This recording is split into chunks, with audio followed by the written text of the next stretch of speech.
नमस्कार, मैं प्रीति वर्तमान आपका बहुत बहुत स्वागत करती हूँ हमारे YouTube चैनल अवान में।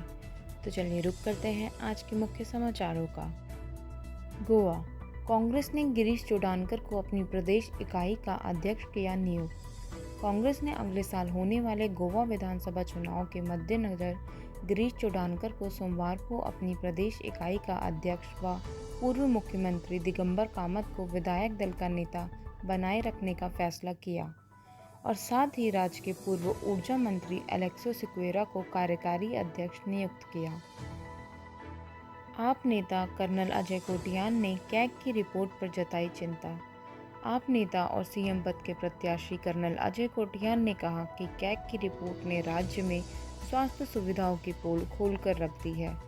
उत्तराखंड हिमालय राज्यों में स्वास्थ्य के नाम पर सबसे कम बजट खर्च करने वाला राज्य निकला। इससे ये साबित होता है कि ये सरकार उत्तराखंड की जनता के स्वास्थ्य के साथ खिलवाड़ कर रही है। केरल में कांग्रेस सेक्रेटरी पीएस पारसनाथ को पार्टी से निकाला गया बाहर। केरल में भी कांग्रेस को चुनौतियों का सामना करना पड़ रहा है। केरल में कांग्रेस सेक्रेटरी पीएस पारसनाथ को पार्टी से बाहर निकाल दिया गया है। उनके ऊपर आरोप है कि वह कांग्रेस हाईकमान को चुनौती दे रहे थे और गलत आरोप लगा रहे थे। पारसनाथ ने अपने लेटर में पार्टी के जनरल सेक्रेटरी केसी वेणुगोपाल पर सवाल उठाए थे। कांग्रेस नेता हरीश रावत सोशल मीडिया पर अपने खिलाफ सक्रिय ट्रोलर से हुए परेशान। रावत ने पोस्ट करते हुए कहा कि Bhajpa IT cell fake ID के जरिए मेरे ऊपर नाना प्रकार के नकारात्मक कमेंट करते हैं। उन्होंने कहा, जब भी उत्तराखंड के जनहित के लिए सोशल मीडिया पर आता हूं तो भाजपा के आईटी सेल के 200 पहलवान मेरे ऊपर लट लेकर टूट पड़ते हैं। कोविड कर्फ्यू को लेकर दामी सरकार ले सकती है बड़ा फैसला। उत्तराखंड सरकार एक हफ्ते कोविड कर्फ्यू बढ़ाकर 6 सितंबर तक कर सकती है। राज्य में प्रवेश में के सख्ती से प्रावधान किए जा रहे हैं। उत्तराखंड के रुद्रप्रयाग और पिथौरागढ़ जिलों में डेल्टा प्लस वेरिएंट के पॉजिटिव सामने आने के बाद स्वास्थ्य विभाग अलर्ट मोड पर है। उत्तराखंड कांग्रेस कार्यकर्ताओं ने सीएम खट्टर के खिलाफ की नारेबाजी। पुलिस की बर्बरता और किसानों की मौत मामले में कांग्रेस कार्यकर्ताओं ने सीएम खट्टर के खिलाफ नारेबाजी की और पुतला फूंककर आक्रोश जताया। उनका आरोप है कि सरकार के इशारे पर ही लाठीचार्ज में किसानों की मौत हुई है और आगाह किया है कि यदि जल्द ही हरियाणा सरकार ने लाठीचार्ज के आरोपियों पर कार्रवाई नहीं की तो उग्र आंदोलन किया जाएगा। उत्तराखंड में मसूरी के कैंपटी फॉल को पर्यटकों के लिए किया गया बंद। उत्तराखंड में मसूरी के कैंपटी फॉल में यूपी के पर्यटक के डूबने के बाद प्रशासन ने पर्यटकों के लिए फॉल को बंद कर दिया है।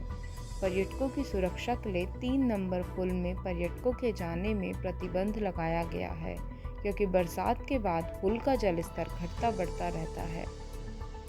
राकेश टिकैत बोले, सरकार लाठीचार्ज से किसानों की आवाज़ दबाने की कर रही है कोशिश। भारतीय किसान यूनियन के नेता राकेश टिकैत ने गाजियाबाद के लोनी में हुए किसान महापंचायत में किसानों पर हरियाणा पुलिस द्वारा किए गए लाठीचार्ज पर बोलते हुए कहा कि सरकार किसानों की आवाज़ को दबाने के लिए लाठियों का इस्तेमाल कर रही है, लेकिन वह गलतफहमी में है। किसान डरने वाला नहीं है। भारतीय सेना ने स्वदेशी मिसाइल और हेलीकॉप्टर खरीदने का लिया फैसला।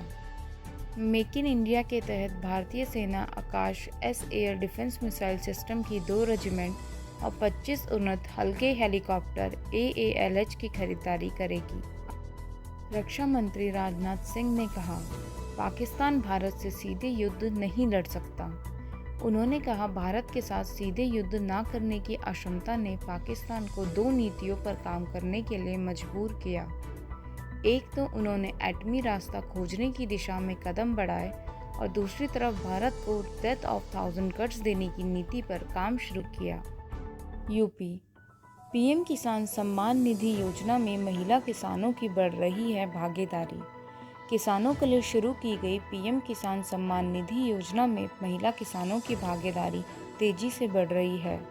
4 वर्ष पहले शुरू हुई इस योजना का लाभ जिले की महज 15,000 महिलाओं को ही मिल रहा था, लेकिन अब इस योजना का लाभ 85,000 से अधिक महिलाओं को मिल रहा है। उत्तराखंड कोरोना संक्रमण की रफ्तार घटने के साथ सैंपलों की जांच का गिरा ग्राफ। बीते 7 दिन में सैंपल जांच में 62% की कमी आई है, जबकि सितंबर माह में कोरोना की तीसरी लहर की आशंका जताई जा रही है। केंद्र सरकार की ओर से कोविड टेस्टिंग पर विशेष ध्यान देने के निर्देश दिए गए हैं। वहीं प्रदेश सरकार ने भी संक्रमण की रोकथाम के लिए प्रतिदिन 40,000 सैंपल जांच करने का लक्ष्य रखा है। इसी के साथ आज के मुख्य समाचार समाप्त हुए। दीजिए इजाज़त। नमस्कार।